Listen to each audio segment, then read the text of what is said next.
Yo, what it do? It's your boy ESPN, and I'm back with another fire video. As you can see, we got another episode of B-Ball Explained. As you can see by the title, we got a crazy one. Every NBA story ESPN was too scared to tell. Every NBA story ESPN was too scared to tell. She's about to get real, you know what I'm saying? But before we start, like I always say, make sure you like, subscribe, turn on that post notification bell. You already know we're on that road to 100K subscribers. Let's go and get into it. Play. Reportedly tossed his wife. The drama kicked off in July 2002 when Allen Iverson reportedly tossed his wife, Tawana, out of their house with no clothes on. Not once, not twice, but apparently 3 times. That's what a guy named Charles Jones told police during a 911 call. Tawana left the mansion and checked into a Marriott hotel, probably hoping for a break from the chaos. The next day, Iverson showed up asking hotel staff about her using fake name because nothing screams subtle like a 6-foot star athlete using an alias at the front desk. Damn, things you really know, escalated. Allen Iverson and his uncle barged into his cousin's 3rd floor apartment looking for her. And yes, reports say he had a gun visibly tucked into his waistband. Witnesses said he threatened to kill her the next time he saw her. Let that sink in.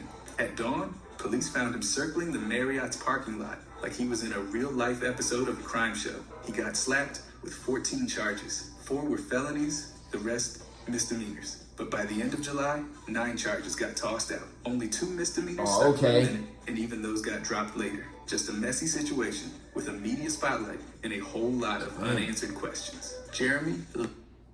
Losing money on ads without results? SEMrush's advertising toolkit delivers campaign ROI with AI ad creation, competitor ad research, and targeted keywords. Impressed? Explore all SEMrush toolkits and get what... Lin ESPN controversy. During Jeremy Lin's breakout with the New York Knicks in February 2012, he helped lead a 7-game winning streak. That stretch came to a screeching halt in a loss to New Orleans, where Lin had 9 turnovers. Then things got messy. ESPN's mobile site ran a headline reading, "Chink in the Armor." It was meant to describe a weak spot, but Lin, being Asian American, turned that into a controversy that blew up fast. The headline was deleted within about an hour, but the damage was already done. ESPN apologized, calling it offensive. The fallout came quick. Anthony Federico, the 28-year-old editor who wrote the headline, was fired. He said it wasn't intentional, but he definitely look like one of those people that just say racist jokes and stuff. He's like, dude, it's just a joke. Like, ESPN didn't care. Then Max Britos, a host, used the same phrase on air. He Yep. got hit with a 30-day suspension. It didn't matter how common the idiom was. Everyone was focused on context, and this was not the time or place. Other media outlets it's also... always, look. Yeah, then we got another dumbass. There's always somebody behind the dumbass. They be like, I don't see what's wrong with it. I'm gonna do it. It won't happen to me. Like, everybody, it's always somebody behind the dumbass that's trying to prove that I'll do it too. Like, slammed for racially insensitive coverage around Lin. Saturday Night Live even parodied the whole situation, roasting sports media. ESPN publicly apologized to Lin and the Asian American community. Federico went on to become a Catholic priest, calling the headline a turning point in his life. The entire moment became a case study in how words, especially in sports media, can hit way harder than Kendall Gill versus Tim Doyle. Back in March 2013, right after a Bulls game ended with a hotly debated goaltending call, things started heating up off the court. Kendall Gill called out the refs for blowing the call. Tim Doyle disagreed and said it was 100% correct. That back and forth carried right into a panel taping of Sports Talk Live on CSN Chicago. Doyle doubled down on air, and Gill clearly didn't let that slide. After the show, in the newsroom, Gill confronted Doyle. What started as words quickly turned into shoving. Then Gill threw a punt. The two bumped into a wall sign, and a little blood was drawn. No details on whose, but enough to get attention. Multiple sources confirmed the whole scuffle, including CBS and Crane's Chicago. Witnesses watched it all go down, and the incident spread like wildfire through the media. CSN didn't hesitate. They suspended Gill for the rest of the 2012 Gill beat to that 2013 Bulls season. He didn't return. Gill beat that ass.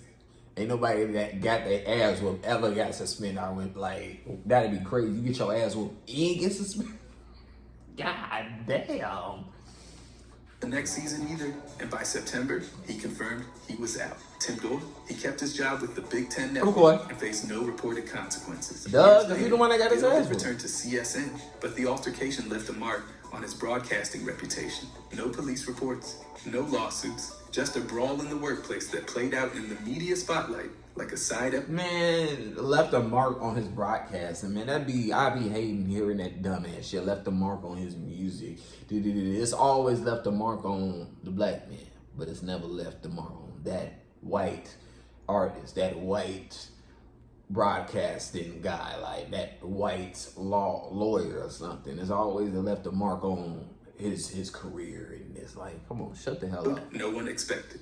By the way, if you guys want to subscribe, I'm going to be posting every day. Y'all make subscribe. Subscribe to my guy. Subscribe to me too, because I told you. Rose lit up Chicago's high school basketball scene and committed to I'm pretty sure I know what this probably is. But behind that highlight reel was an academic cloud that would later stain one of the best college seasons ever. Rose failed the ACT 3 times in Chicago, then magically passed the SAT in Detroit. No confirmation ever surfaced on who actually took that Detroit test, and it eventually got voided by the Educational Testing Service. Memphis ran its own check and decided Rose was in the clear. He played that season, helped Memphis rack up 38 wins, and led them to the national title game. But in August 2009, the NCAA stepped in, ruled Rose ineligible, and erased the entire season. That's right, every win gone. And just when you thought that was the end of it, Chicago Public Schools revealed that Rose's high school transcript had been altered, a grade change from a D to a C. Again, not enough to disqualify him, but it didn't look great. Things got worse when 5 people in a Chicago-based test-taking scam were indicted. Some had taken the SAT for other athletes, but no one directly tied Rose to them. That's been going on. Never formally. That's been going on. Motherfuckers just want to bring it to the light because of somebody trying to succeed in life.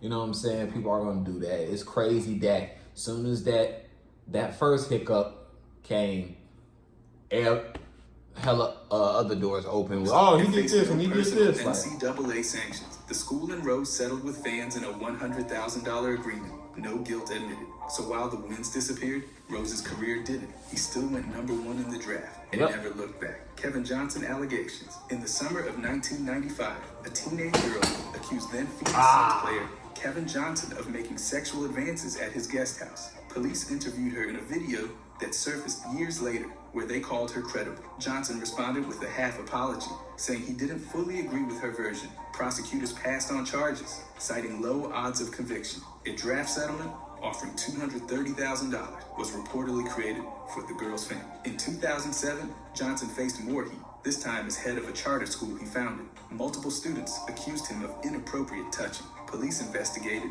and though the sheriff called Johnson's behavior ill-advised, no laws were broken, and charges were never filed. A teacher who raised alarms resigned and said she was pressured to recant. Supporters backed her story. Then in 2015, while Johnson was serving as Sacramento mayor, a city employee said he groped and harassed her. The city attorney's office launched an independent review and said the claims couldn't be substantiated. CBS and HBO's Real Sports later aired coverage spotlighting past accusers and the patterns in Johnson's conduct. That's what I'm saying. No criminal charges have ever been filed. He's denied wrongdoing the entire time. Despite growing scrutiny and multiple investigations, Johnson faced no legal convictions. The accusations followed him from the court to City Hall, and they're still part of his legacy, whether he likes it or not. Robert Horry versus Steve Nash. It was Game 4 of the Western Conference semifinals. May 14, 2007. Phoenix had the lead late, up 102-98 with just 18 seconds left. Then Robert Horry went full linebacker and hip-checked Steve Nash right into the scorer's table. Because Nash was that nigga. Well, he white, so he's that wigger. You know what I'm saying? I can understand. But at the same time, you a hating ass, lame ass, big fat back ass motherfucker, Horry. You knew what it was, y'all was losing. And you got mad, and some people can't take losses. He probably was betting that shit behind the scenes and stuff. He like, nah, they can't win, or they gonna beat my ass. And people, you know what I'm saying? I tossed immediately, slapped with a flagrant, and later suspended for 2 games. Horry would later admit on a podcast that the move was 100% intentional. Here's where it hit the Suns harder. Stat and Boris Diaw left the bench during the scuffle. They didn't throw punches, didn't get physical, but they broke the NBA's ironclad no leaving the bench rule. That meant both were suspended for Game 5. Coach Mike D'Antoni and Steve Nash weren't quiet about it either. Nash even said the decision would haunt them forever. Game 5, the Suns lost by just 3 points, 88-85, blowing a 16-point lead. With momentum gone, the Spurs closed out the series in 6. That one moment flipped everything. The league defended the rule, saying it had to apply it exactly as written. Critics, they pointed out how rough the Spurs had played all series, without serious punishment. Nash got hit, kneed, tripped, but only Phoenix saw guys suspended. Years later, people still talk about that play like it changed the entire postseason, because it kind of did. Isaiah Ryder spitting incident. Back in November 1997, Isaiah J.R. Ryder was playing for the Portland Trailblazers when he made headline, not for scoring, but for spitting. During halftime of a game in Detroit, Ryder turned toward a fan and spit. Yeah, right at them. The NBA hit him with a 3-game suspension and a $10,000 fine. That was...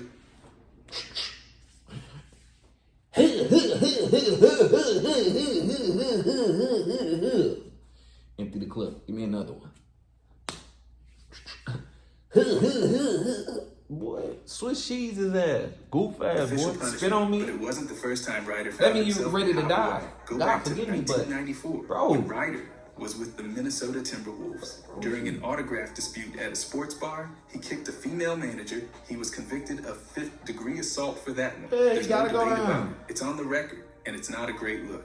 Now, there's been some confusion floating around about him assaulting a female fan in 1997. Let's clear that up. There's no evidence he physically attacked or kicked anyone during the spitting incident. The only confirmed consequence was a suspension and fine. No charges, no assault accusations. Just a disgusting moment that got him penalized by the league. So to sum it up, one documented assault in 1994, one confirmed spit in 1997, and a pattern of poor choices that kept his name in the headlines for all the wrong reasons. Chris Webber, Puerto Rico incident. In August 1998, Chris Webber was traveling through San Juan's Luis Muñoz Marin International Airport when a drug-sniffing dog caught the scent of marijuana on a carry-on bag. The bag had American Airlines tags and was initially linked to Jerry Stackhouse, but Webber claimed it as his. Inside were 11 grams of marijuana. Customs detained him, but there were no criminal charge. He paid a $500 administrative fine under Puerto Rico's zero-tolerance policy. But then came the backpedaling. Webber's agent insisted he didn't admit anything and that a woman named Shane Johnson, a travel companion, owned the bag and the weed. Meanwhile, Fila wasn't buying it. They yanked him from promotional duties and soon after ended their endorsement deal entirely. This wasn't Webber's only run-in with the law that year. Back in January, he got arrested in Maryland on charges including marijuana possession, DUI, resisting arrest, and assault. Most serious charges were dropped, but he still paid a $560 fine. So the Puerto Rico episode didn't happen in a vacuum. It was part of a turbulent stretch that helped convince the Washington Wizards to trade him to Sacramento. No convictions, but the optics, rough. A fine in Puerto Rico, a lost sponsorship, and a growing pile of legal drama. It all added up fast. Larry Bird bar fight. During the 1985 Eastern Conference Finals, Larry Bird ended up throwing a punch, not on the court, but in a Boston bar. After Boston took the first 2 games against Philadelphia, Bird got into it with a bartender bouncer at Chelsea's bar in Quincy Market. He landed a right hook and walked away with a swollen shooting hand. That hand, yeah, it was his index finger. And reporters noticed the swelling right away at shoot-around. Before the fight, Bird was his usual MVP self. He dropped close to 30 points a night and shot nearly 50%. But after the bar incident, the wheels started wobbling. In games 4 and 5, his field goal percentage crashed to around 30, and his scoring dropped in half. Not exactly the playoff gear Boston was counting on. By the time they got to the finals against the Lakers, Bird pushed through, but he wasn't peak Bird. He still managed 23.8 points per game, but shot just 45%. That look like a Bird. I can see why. The hand wasn't broken, but it was clearly affecting him. Bird later admitted the whole thing was a mistake, said he liked to drink beer and go out. Called it being in the wrong place at the wrong time. True. The Celtics didn't find him. So you drink at home, but the with friends that you know, and yeah, feel comfortable. It probably cost them. Derek Fisher leaves Utah. In the 2006 to 2007 season, Derek Fisher signed with the Utah Jazz after runs with the Lakers and Golden State. During that season, his young daughter, Tatum, was diagnosed with a rare eye cancer. Fisher needed to be near top-tier medical care, which was limited in Utah. In May... eye cancer. Fisher needed to be near Damn. top-tier medical care, which was limited Eye in cancer? In May, during the Western Conference semifinals, Fisher made headlines when he flew from New York straight to Game 2, arriving mid-game. He suited up, checked in, and helped force overtime, earning a massive standing ovation in Salt Lake City. But just 2 months later, on July 2nd, Fisher asked the Jazz to release him from his contract so he could move his family closer to specialized treatment centers. The Jazz agreed, showing public support. Then came the twist. Fisher signed a 3-year, $14 million deal with the Lakers. That move left some Utah fans steaming. Despite Fisher leaving around $8 million on the table, some fans accused him of using his daughter's illness as a way to get back to Los Angeles. When he returned for the playoffs the next year, the cheers were gone. The boos were loud, and some fans even shouted cancer during free throws. Critics called the reaction classless. Columns slammed the hypocrisy of fans turning on a father trying to take care of his sick daughter. No fines, no discipline, just a choice that put family first and still managed to ignite a bizarre wave of resentment. Darren Williams and Jerry Sloan on February 9th, 2011. I definitely know him. The Utah Jazz were playing. Yeah, I definitely know him. I remember when he first came to. He was playing before he got to the NBA. This is a little damn. This is way back. This is before he came to the NBA. See, this show you I know a little bit about the basketball stuff.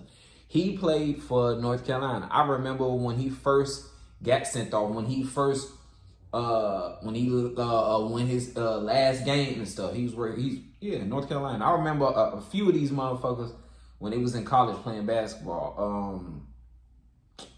Who was that guy? Damn, let me know in the comments. Who was that guy that played on the college basketball team? Illinois. He had braids, I think. He was popular on that team. He was popular too. This guy too. But yeah. Bulls when things boiled over at halftime. Jerry Sloan had drawn up a play, and D. Will decided to freelance, calling a different one. Sloan confronted. He was one of this last time pausing, but I guess he was just one of those people that had high potential in college, but then how you play in college and when you go over to the NBA is sort of different, it's different ball game and stuff. You dealing with some big dudes over there and stuff. So you could be that guy in college and be Kobe, but then you could be Kobe LeBron over there. You come over in the real leagues and stuff and you just that. Literally, like. Because you gotta work you gotta think about you gotta reprove yourself. And sometimes people push through and do. Sometimes people, My bad, but didn't stop talking. In the Bulls when things boiled over at halftime. Jerry Sloan had drawn up a play, and D. Will decided to freelance, calling a different one. Sloan confronted him saying, "If you're going to break the offense, would you at least let your teammates know?" Williams said, "My bad," but didn't stop talking. Sloan snapped back, asking, "Do you want me to quit right now?" Team executives were in the room, including CEO Greg Miller. Miller later told Sloan that if it came down to choosing sides, they'd back him. Sloan just said, "I don't know how much I have left in me." The next day, after 23 seasons, he resigned. Sloan publicly said it wasn't just about Williams and more about burnout. Williams said the same, denying he forced Sloan out and claiming he'd have asked to leave first. But the writing was on the wall. The front office confirmed the spat was the final straw. Analysts pointed to long-standing tension between the coach and his star point guard. 2 weeks later, the Jazz shipped Williams to the Nets. That moment in the locker room didn't just end a game, it ended an era. Sloan was old school, Williams wasn't, and Utah chose neither in the end. Atlanta Hawks email scandal. In June 2014, Hawks GM Danny Ferry read aloud a scouting report about free agent Luol Deng, saying Deng has a little African in him, like a guy who have a store up front but sell counterfeit in the back. That call included team execs and minority owner Michael Guerin Jr. immediately called for Ferry's firing. The team launched an investigation, but what they found next was even worse. During the probe, they uncovered a 2012 email from co-owner Bruce Levinson. In it, Levinson claimed the Hawks' mostly black fan base was scaring off white suburban ticket buyers. He suggested white cheerleaders tell you this whole thing is ran my money for middle-aged white men, because in his words, white fans were more valuable. Yeah, that was actually in the email. Levinson self-reported the message and that still goes on to this day. Ferry went on an indefinite leave and was later disciplined. CEO Steve Koonin publicly apologized, calling it a failure to fans and employees. Some media compared it to Donald Sterling's scandal, while others, like Kareem, said Levinson's comments were clumsy business logic, not outright racism. The sale went through in Nah, June that was 2015. racism. It was a massive, What? not outright racism. That The sale went through in hold June. on. Comments were clumsy business logic, not outright racism. That The was. sale went through in June No damn 2015. It was a massive shakeup that exposed how deeply racial bias could run in front offices, quietly buried until someone finally pressed reply all. NBA All-Star Weekend in Vegas. In February 2007, the NBA brought its All-Star Weekend to Las Vegas. No NBA team, just bright lights, loud music, and questionable judgment. Held at UNLV's Thomas and Mack Center, it was the first time the league staged its showcase in a city without a franchise. And on paper, the setup looked golden. Cirque du Soleil, Christina Aguilera, Toni Braxton, all the flash Vegas could offer. On court, it delivered. Kobe Bryant took home MVP with 31 points, 6 assists, and 6 steals. R.I.P. Kobe. The West beat the East 153 to 132. West beat Stat East. dropped 29 and 9. LeBron put up 28, and Dwight Howard made his All-Star debut with 20 and 12. Off court, a total disaster. Over 400 arrests, non-stop fights, and a shooting outside a strip club that left a bouncer paralyzed. The shooter was allegedly tied to Adam Pac-Man Jones. Las Vegas looked like it hosted a riot disguised as a basketball weekend. Even the mayor called it a disaster. Police were everywhere. Trash was everywhere else. Locals weren't thrilled. Fans were out of control. This was supposed to be a statement. Vegas could handle the NBA. Instead, it turned into a cautionary tale. The league hasn't gone back since. Spectacular game. Absolute mess outside the arena. The definition of a beautiful disaster. Lakers and Kobe Bryant medical records leak. During the early stages of Kobe Bryant's sexual assault case, in 2003, his defense team tried to get access to the accuser's private medical and mental health records. They argued those records were relevant for credibility. The woman had been hospitalized earlier that year, and Bryant's lawyers wanted to use that to question her statements. But those files were sealed under Colorado law, and prosecutors said unsealing them would discourage future victims from coming forward. Then came the media storm. Reporters started publishing information that seemed to come from those very same sealed documents. That raised alarms. I love my kids, but I also That love money my ain't talk. So this back to school season, I'm just gonna spend less on them. And these kids Amazon going has- back to school. Don't even. Judge Terry Ruckriegel looked into it, but ultimately decided not to launch a formal investigation. No one got caught leaking anything, and he ruled that future disclosures would stay tightly controlled. This whole mess turned into a legal balancing act. Victim privacy versus defendant rights, and media access versus courtroom integrity.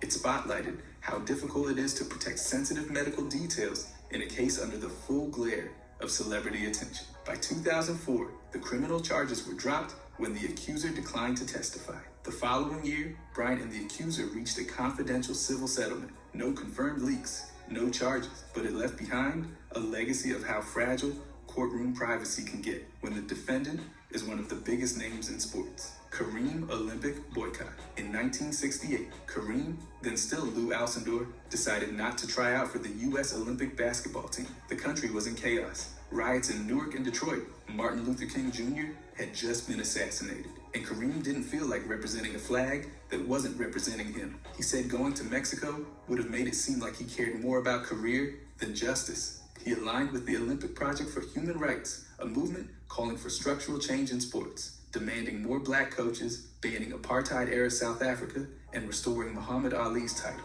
While others debated, Kareem made his call. Sit it out. Competing for a country denying civil rights felt like betrayal. He said having fun in Mexico sounded selfish, while violence exploded back home. The backlash came fast. People called him a traitor. Mail poured in with racial slurs. Critics labeled him uppity. But Coach John Wooden privately stood by him, even defending him to doubters in letters. Kareem's move didn't get medals or highlight reels. It got headlines and history. Decades later, that decision is seen as a milestone in athlete protest. Before Ali dodged Vietnam or Smith and Carlos raised fists, Kareem made a quiet exit that said everything. He pushed the edge of what athletes could do and set the stage for what they still can. Craig Hodges, blackballed.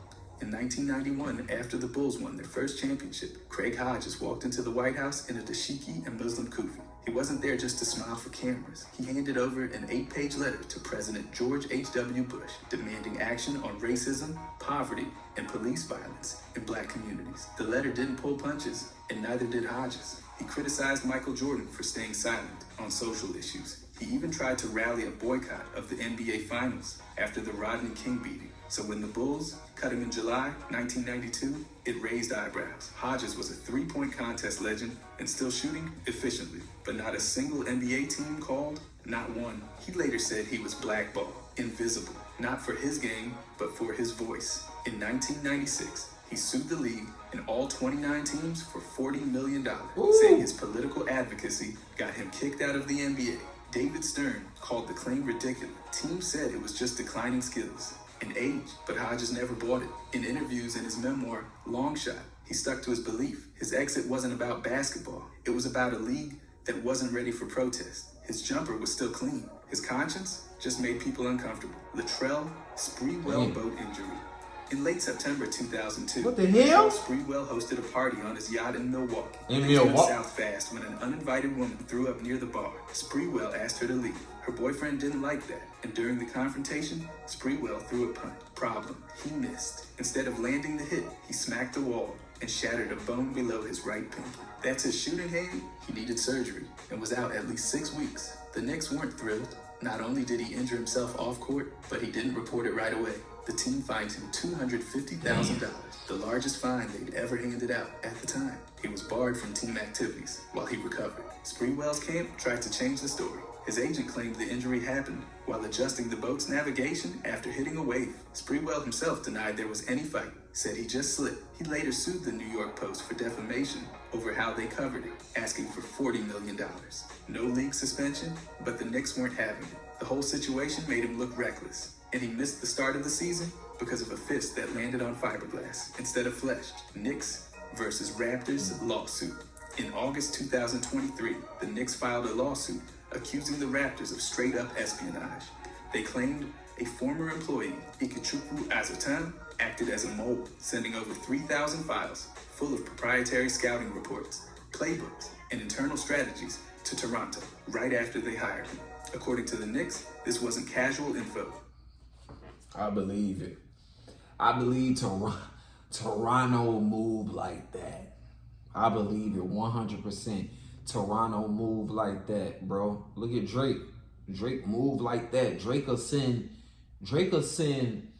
a goofy out of his group to go hang around another artist and play a fly on the wall, or play cool, or play like, oh no, like, you know what I'm saying? Like, bro, they move like that.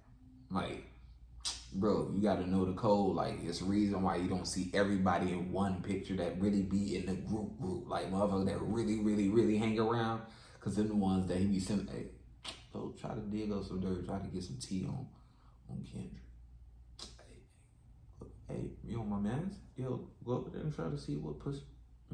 Go hit me back and see what's up over there. It was detailed data. They said qualified as trade secrets. The Raptors called the whole thing baseless. They said most of what Azotum shared could be found on public databases like Synergy. Still, the Knicks pushed for more than $10 million in damages. And then things got... Red gives you wings. Imagine being able to build anything just by thinking about it. Meet Base 44. Got stickier. A federal judge ruled the case had to go through NBA arbitration, meaning Commissioner Adam Silver would oversee it. The Knicks were not thrilled, pointing out that Silver has close ties with Raptors Governor Larry Tannenbaum. Too bad, said the court. The hearing is set for late July 2025. That's nearly 2 years after the suit was filed. In the meantime, the Knicks have blasted the delay and accused the league of dragging its feet. At its core, this case is testing how far teams can go to protect digital strategies and how the NBA deals with alleged inter-team sabotage. Maverick Carter, illegal betting. In November 2021, Maverick Carter, LeBron James' longtime business partner, sat down with federal agents. The agents were digging into Wayne Knicks, a known illegal bookmaker. Carter admitted placing around 20 bets on both football and basketball games, including NBA matchups, through Knicks. He estimated each bet landed somewhere between $5,000 and $10,000. Carter wasn't a target of the investigation. cooperated fully, and was never charged. And while betting on NBA games sounds like a career killer, league rules didn't actually cover him. NBA bans players, refs, coaches, and team staff from betting, but not business managers. Same deal with the players' union rules for agents. Carter, he falls outside both. He said he couldn't recall betting on any Lakers games and insisted he never placed bets for anyone else. LeBron responded that he only found out recently and made it clear Carter acts independently. He's his own man, LeBron said, adding that gambling is legal and Carter has no formal NBA ties. Still, the optics were a mess. Even though he didn't break NBA rules, the fact that someone so close to a superstar had wagered on league games set off alarms. It sparked calls for the NBA to reconsider its rules and maybe start watching the inner circles a little more closely. Kwame Brown and Michael Jordan. In 2001, Michael Jordan was running the show in Washington's front office when he made history, drafting Kwame Brown straight out of high school with the #1 overall pick. It was the first time a high school player had ever gone first. Brown promised Coach Doug Collins he'd make the team proud, but things got messy fast. Behind the scenes, Jordan wasn't just acting like a team executive. He was hands-on, intense, and reportedly brutal. He pushed Brown hard in practices, yelled at him, called him out in front of teammates. Some reports described it as humiliation. Others said Jordan tried to motivate the teenager like a peer, but Brown just wasn't ready for that kind of heat. Turns out Jordan even tried to trade him before the season started, offering Brown in a deal for Elton Brand. Owner Abe Hollins stepped in and blocked it. Brown stuck around, but confidence, that got shaken. Years later, Brown said some of the worst stories, like being reduced to tears or hearing slurs, weren't true, but he admitted the tone Jordan used wore him down. The fallout didn't just affect Brown's development, it became part of the argument for the one and done rule. The pick wasn't just about talent, it was also about what happens when your boss is a legend who expects you to be one on day one. Jackson Hayes, domestic case. In late July 2021, things spiraled when Los Angeles police got a call about a domestic disturbance at Hayes' house around 3 in the morning. The call came from a relative of his girlfriend, Sophia Jamora. When officers arrived, Hayes shoved one of them, who later needed treatment for an elbow injury. Police ended up using a taser to subdue him and took him into custody. At first, Hayes faced 12 misdemeanor charges, ranging from domestic battery and false imprisonment to resisting arrest and vandalism. But by February 2022, he pleaded no contest to just 2 of them, false imprisonment and resisting arrest. The rest were dropped. A few months later in June, the court sentenced him to 450 hours of community service, a full year of domestic violence counseling, and 3 years of probation. He also had to pay restitution to the officers. Then in November 2024, surveillance footage surfaced, showing Hayes pulling, pushing, and even spitting at Jamora. The video included her telling him she didn't feel safe. The league reopened the investigation, but didn't hand down any discipline. The Lakers stood by him, with both the general manager and head coach saying Hayes had taken responsibility. A civil lawsuit from Jamora is still ongoing. Meta World Peace Elbow incident during a wild double overtime. Oh, yeah, I remember this. April 2012. He knocked the sound out of his ear. Used to go by Ron Artest, slammed home a dunk for the Lakers. In the middle of his celebration, he threw a sharp left elbow that connected with the side of James Harden's head. Just 18 seconds later, Harden immediately dropped to the floor and was diagnosed with a concussion, ending his night right there. Officials watched the replay and hit Meta with a flagrant foul type 2. That meant an automatic ejection, and he was escorted off the court. Sound After out the his game, ear. Meta said the hit wasn't intentional and hoped Harden would be all right. The league didn't take it lightly. Just 2 days later, the NBA handed him a 7-game suspension.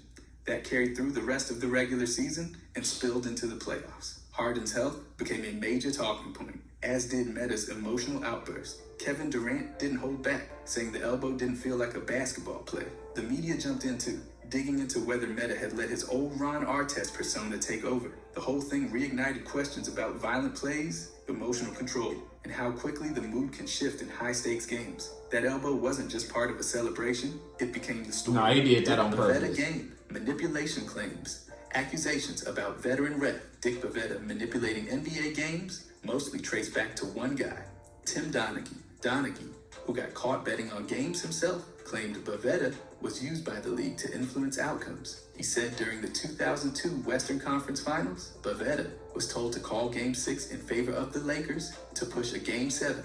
According to Donaghy, Pavetta was good at this kind of thing. reading subtle signals from league officials and stretching series when needed. He even quoted Bavetta talking about helping teams that were trailing in the series. But here's the thing, federal investigators... That's crazy. You know how many games he was supposed to win in the GMC Sierra. You know how many games people was probably supposed to win? And didn't find any proof that the NBA was rigging games through Bavetta or anyone else. No documentation, no official orders, nothing solid. Then there's the statistical angle. Analysts like Henry Abbott and BYU's Joe Price ran the numbers on Bavetta's games from 2003 to 2007. They were checking if big underdogs fared better with him refereeing. If Bavetta was really manipulating things, you'd expect closer games or surprise wins. But nope, blowouts were actually slightly more common with Bavetta on the floor, and underdogs won less often. Betting against favorites in Bavetta games would have cost money. So while Donaghy's story makes for dramatic reading, actual evidence doesn't back it up. It's one guy's word against the math and the investigations. James Worthy solicitation arrest. On November 15, 1990, James Worthy found himself in legal trouble just hours before tip-off. He was arrested at the Stauffer Hotel in Houston after calling an escort service, which happened to be under surveillance by the city's vice squad. He was charged with 2 counts of solicitation of prostitution, a Class B misdemeanor under Texas law. Here's the wild part. After being released on bail somewhere between $500 and $1,000, he made it back to the arena during the second quarter. When he walked onto the court, the crowd gave him a standing ovation. He ended up scoring 24 points, helping the Lakers pull off a 100-103 overtime win. 5 days later, Worthy entered a not guilty plea through his lawyers, but he later changed that to no contest. The final outcome, he got 1 year of probation, a $500 fine, and had to complete 40 hours of community that ain't bad, shoot. No jail time, no suspension from the league, God. and he kept playing. The timing made the whole stand out. That's An arrest, courtroom plea, a big... Oh God, that's definitely better than going to jail, staying out of trouble, man. But let me know in the comments what y'all be thinking about these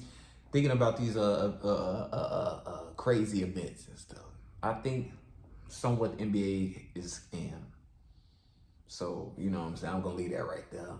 You know, but let me know in the comments what y'all think about this. I appreciate y'all for watching. Make sure y'all like, subscribe, turn on the post notification bell. We're gonna roll to 100K subscribers, and I'm out.